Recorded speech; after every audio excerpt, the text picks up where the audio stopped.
Je pensais que c'était Dieu, mais en réalité, j'étais en train de suivre des esprits trompeurs. Je croyais parler avec mes guides spirituels, jusqu'au jour où Jésus lui-même m'est apparu et a dit « Vas-tu m'ouvrir la porte de ton cœur ?» Quand mon cœur s'est arrêté, je me suis retrouvé au paradis. Je pouvais voir les médecins essayer de me réanimer.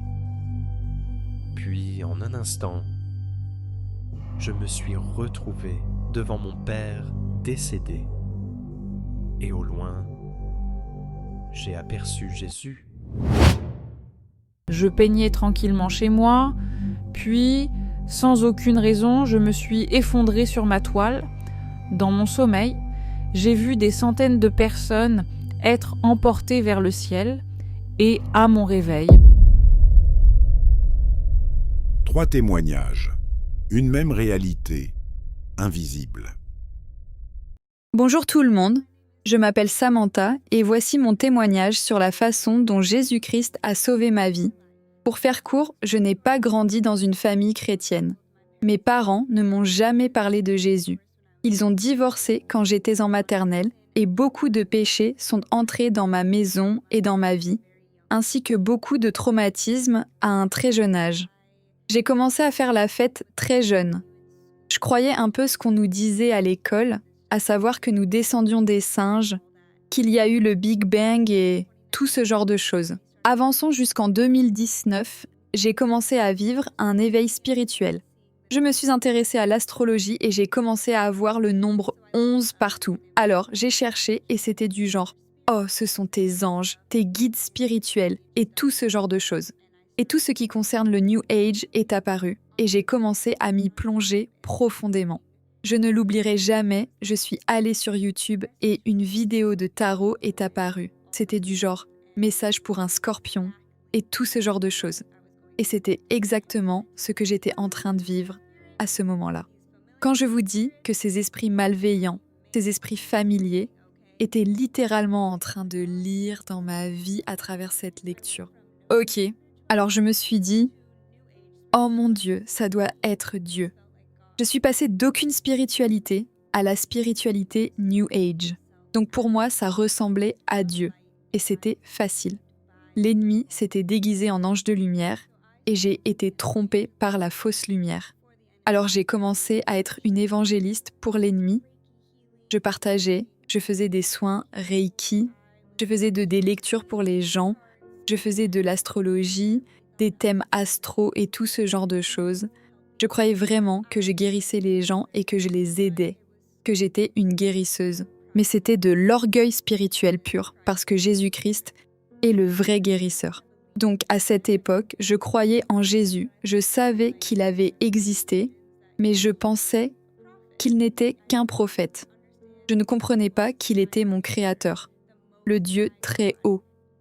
Je ne savais pas qu'il était pleinement Dieu et pleinement homme. Donc, à cette époque, je m'endormais littéralement avec de l'encens qui brûlait, des statues de Bouddha et des cristaux partout dans ma chambre. Même que je me suis réveillée en entendant 3 coups audibles dans mon oreille droite. Je me souviens avoir sauté du lit pour ouvrir la porte de ma chambre.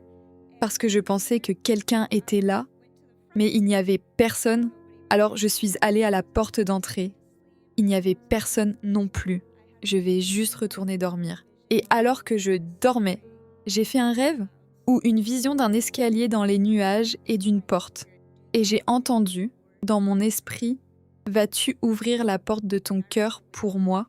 Et je me souviens m'être réveillée en me disant « Oui, j'ouvre la porte de mon cœur pour toi. » Je savais tout simplement dans mon esprit que c'était Dieu et que c'était Jésus. Que Jésus, à ce moment-là, c'était comme, vous savez, tu reconnais ton Créateur, surtout quand tu es dans cet état d'esprit. C'est comme ça. À ce moment-là, je pensais que je pouvais juste mélanger, que je pouvais continuer à faire de l'astrologie, tout ce que je faisais, et y ajouter Jésus. Non, non. Tu ne peux pas boire à la coupe du Seigneur et à la coupe des démons, d'accord ? Tu ne peux pas être tiède. Soit tu es complètement dedans, soit tu es complètement dehors. Les années passent. J'ai littéralement été arrêtée pendant cette période. J'étais complètement hors de moi. Je faisais encore la fête pendant tout ce temps. J'étais toujours brisée pendant tout ce temps. Le New Age, les cristaux, la guérison. J'essayais toujours de combler un vide dans mon cœur à travers les relations et les substances. Je n'oublierai jamais. Mon frère a commencé à regarder Mark the Messenger sur YouTube et il a commencé à partager son témoignage de la nouvelle naissance en Christ. Et il a un peu commencé à dénoncer la tromperie. Et mon frère me dit « Peut-être que ce qu'on fait n'est pas ce qu'on pense ». Et je me souviens avoir été tellement sur la défensive. Je connais mes ancêtres. Je connais mes guides spirituels. J'étais vexée en fait. Mais ensuite, la conviction m'a rattrapée. Je me suis dit « Peut-être qu'il a raison. Peut-être que je ne connais pas tout et tous les secrets de l'univers. » Et je me souviens d'être complètement perdue et un peu à l'arrêt. Dans ma spiritualité, j'ai tout arrêté. Et j'avais l'impression que toute mon identité liée au New Age, au Reiki, m'avait été enlevée. Et puis un jour, je faisais du vélo sur le front de mer, en route pour aller boire de l'alcool. Je précise qu'à cette époque, j'ai tout laissé derrière moi et j'ai déménagé de l'Arizona à Virginia Beach. Donc je faisais du vélo pour aller faire la fête et je tombe sur ces gens sur le front de mer qui chantaient au micro, parlaient de Jésus et priaient. Et j'ai juste arrêté mon vélo. Et ces femmes sont venues vers moi et m'ont demandé « As-tu besoin de prière pour quelque chose ?» Et je me souviens que j'ai juste éclaté en sanglots. La présence de Dieu m'a envahi. On pouvait ressentir la sainteté dans cette atmosphère. Ce n'était pas comme l'énergie du New Age. C'était pur. Il y avait quelque chose de différent chez ces gens-là. Et ils ont prié pour moi. Je pleurais à chaudes larmes. J'ai dit la prière du salut. À ce moment-là, j'ai donné ma vie à Jésus et je pouvais littéralement sentir le ciel se réjouir. Parce que l'Écriture dit que lorsqu'un pécheur se repent et donne sa vie à Jésus, le ciel et les anges se réjouissent. C'était comme une célébration sacrée. À ce moment-là, le Seigneur retrouvait sa fille. Je suis rentrée chez moi après ce moment. J'ai pratiquement appelé mon petit ami et j'ai rompu avec lui sur le champ. Je lui ai dit « Je ne viendrai pas te voir ». J'ai tout jeté. Des centaines de dollars de cristaux, de vêtements et d'objets occultes. Toutes ces choses. Et maintenant, je sors avec eux, je prie pour les gens et nous amenons des personnes à Christ. Et maintenant, je parle du New Age et de sa tromperie pour les personnes qui y sont piégées. Et Dieu m'utilise pour sa gloire. Le Saint-Esprit a vraiment transformé et renouvelé mon esprit, ma vie. Je suis sobre. Je n'arrive même pas à croire que je ne bois plus et que je ne fais plus la fête. Je suis libre et c'est entièrement grâce à Jésus-Christ. Il est notre Père, il est le Dieu très haut et le seul vrai Dieu. Alors si tu entends ceci, appelle-le, demande-lui toi-même, et il se révélera à toi. Il est la vérité, le chemin et la vie, et il n'y a pas d'autre moyen d'aller au Père que par lui. Certains découvrent la vérité en ouvrant leur cœur à Jésus. D'autres la découvrent lorsqu'ils se retrouvent aux portes de l'éternité. J'étais mort et je suis allé au paradis. Je suis allé au paradis 3 fois. La première fois que je suis mort, je suis allé au paradis pendant 15 minutes.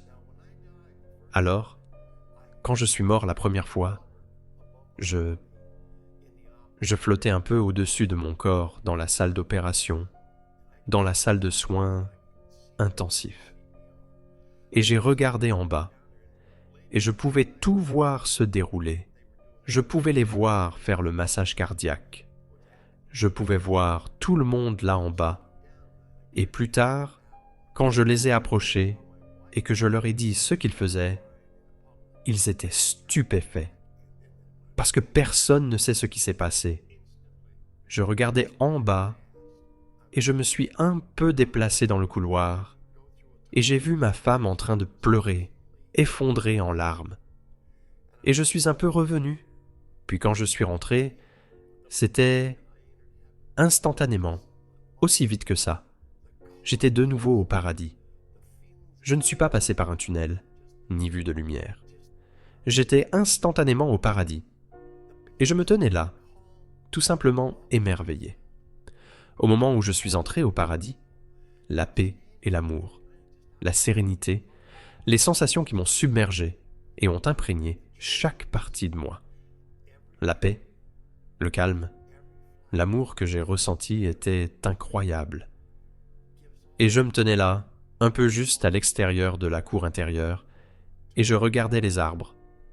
Chaque arbre, chaque petite fleur, et même chaque plante émet continuellement quelque chose. Ce que j'appelle une tonalité mélodique ou un bourdonnement. Et c'est propre à chaque arbre, fleur ou plante. Et puis tout cela se combine pour créer cette magnifique mélodie harmonique qui loue Jésus toute la journée, de façon continue. Et c'est un peu en arrière-plan.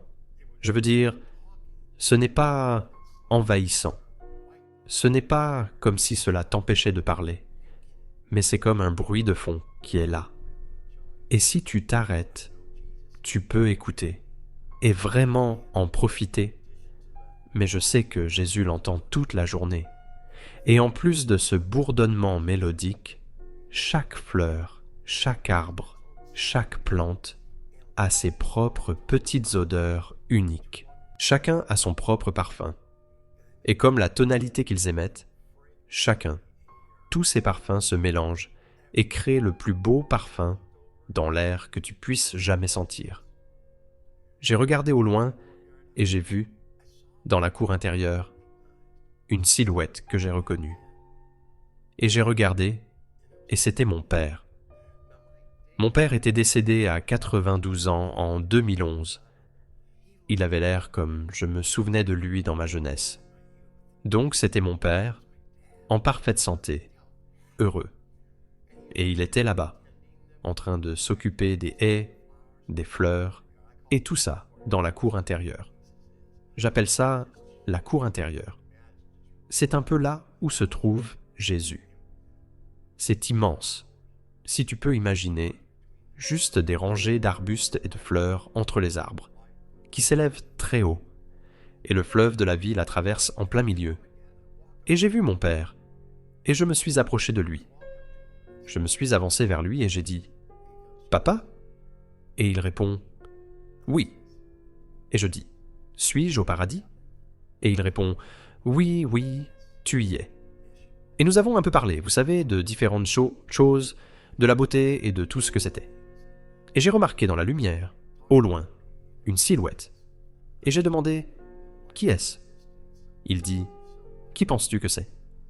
Et j'ai dit « Jésus. » Il a dit « Oui. » Étant moi-même, j'ai dit « Eh bien, comment puis-je lui parler ? Je veux aller le rencontrer. » Il dit « Eh bien, tu vas là-bas et tu t'approches de lui, et tu commences avec ton genou droit au sol, puis ton genou gauche au sol. Et s'il y a une conversation à avoir, c'est lui qui la commencera. » J'ai dit « D'accord. » Je commence à marcher par là. Et à cet instant, je l'ai fait. J'étais de retour dans mon corps, en soins intensifs. Ces foutus médecins avaient redémarré mon cœur. Et c'est comme ça que j'ai compris, non, vous m'avez sorti du paradis. Je ne leur ai pas dit. J'étais ailleurs. Mais soudain, ma paix intérieure s'est envolée. J'étais ici, maintenant, en train de vivre un chaos total en soins intensifs. Après avoir entrevu la beauté du paradis, une autre question demeure. Que se passera-t-il lorsque Jésus reviendra chercher les siens ? En réalisant cette vidéo, je m'adresse à des personnes qui connaissent déjà le Christ, mais aussi à celles qui sont assez curieuses. C'est bien d'être curieux. Alors, c'est parti. Il y a eu un jour où je peignais, j'étais simplement dans ma chambre, j'étais juste, je ne sais pas, j'étais simplement de très bonne humeur, j'adorais Dieu, je faisais juste ce que j'avais à faire. Et tout à coup, j'ai commencé à me sentir très fatiguée, vraiment très somnolente. Je me suis sentie assez lourde et il devait être environ 11h du matin. Je ne fais jamais de sieste.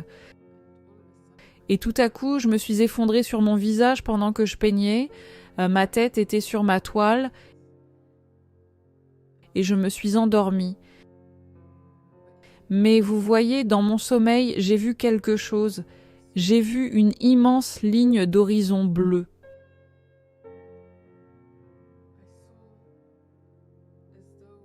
J'ai vu comme si j'étais dans un avion, mais plus haut que le niveau où vole un avion. J'étais clairement au-dessus des nuages. Et alors que j'étais au-dessus de ces nuages, j'ai vu une image au milieu du ciel. C'était tellement réel, j'avais l'impression que dans l'atmosphère, je pouvais même sentir le vent, je pouvais apercevoir une silhouette humaine dans l'immensité du ciel qui ne semblait ni tomber ni s'élever, mais restait simplement là, debout, et cet homme était d'une luminosité si intense qu'il paraissait aussi éclatant que le soleil lui-même, mais je pouvais le regarder, cela ne me faisait pas mal aux yeux de le regarder. Et tout comme tu pourrais t'imaginer en train de regarder une petite fourmi au sol, il se trouvait alors tout aussi loin de moi, là-haut dans le ciel, restant simplement debout. Et puis soudainement, j'ai entendu un bruit vraiment très étrange C'était presque comme si un objet quelconque se faisait aspirer. Et puis tout à coup, j'ai distinctement aperçu une silhouette humaine s'élever lentement jusqu'à son niveau pour finalement venir se tenir juste là, immobile, en plein milieu devant lui. Cela s'est produit un par un et j'ai vu 3 autres personnes être emportées dans le ciel. Et elles ne s'élevaient jamais au-dessus du niveau du premier homme que j'avais vu. Il se retrouvait alors exactement au même niveau que cet homme, là-haut, en plein milieu du ciel.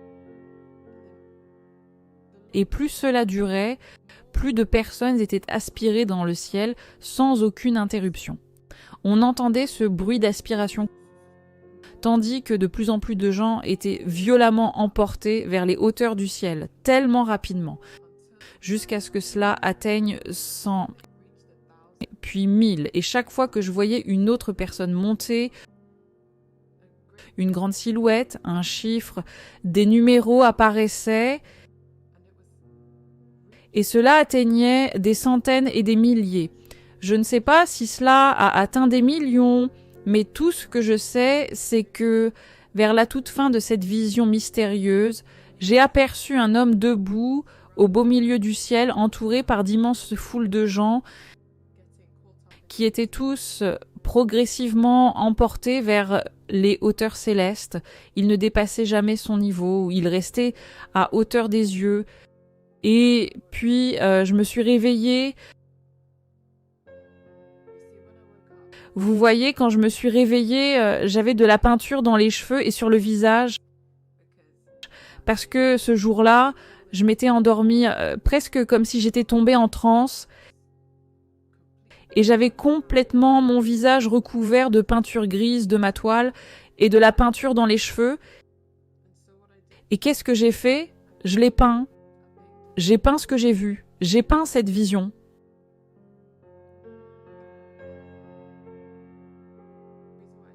La raison pour laquelle je partage cela, c'est parce que je veux que les gens sachent qu'il y a plus que ce que l'œil voit. Comme je l'ai dit, les choses que vous ne voyez pas sont éternelles. Je vais simplement partager avec vous ce verset. Il est donc écrit dans 1 Thessaloniciens chapitre 4, versets 15 à 17. « Voici en effet ce que nous vous déclarons d'après la parole du Seigneur.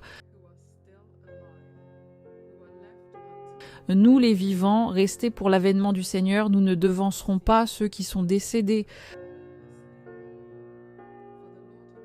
Car le Seigneur lui-même a un signal donné à la voix d'un archange et au son de la trompette de Dieu descendra du ciel.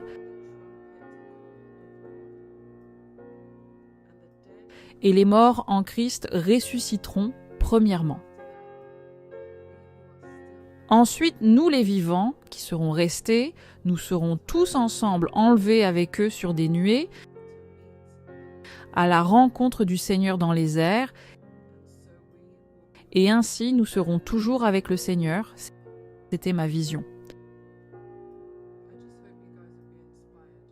J'espère simplement que cela vous inspirera à savoir que Jésus-Christ est réel et que son retour est très très proche.